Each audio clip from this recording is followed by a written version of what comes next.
Here in Europe, we struggle with how to honour and respect the rights of the victims of crime. We find it challenging to respectfully receive the complaint of the victim, to allow the victim to accompany the process leading to prosecution, to honour the victim in the courtroom, and to ensure that the victim of crime receives some form of adequate compensation.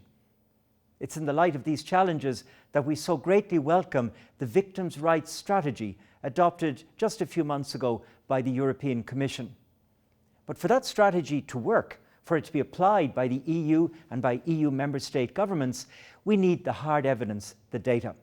That's where the Fundamental Rights Agency comes in.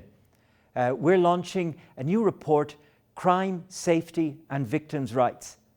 This report, the first and the largest of its kind ever attempted in the European Union, draws from interviews with 35,000 people to learn about their experience of crime. We learn, for instance, that some 22 million people in the EU every year is subject to some form of violent crime.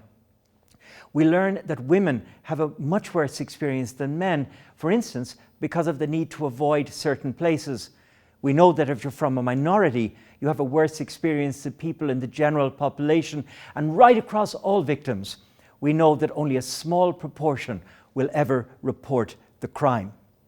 Now, this and far much more evidence can be found in the new report of the Fundamental Rights Agency. We need it to be used by policymakers at the national level, the EU level, and the local level, so that we put the human rights of victims at the heart of our societies.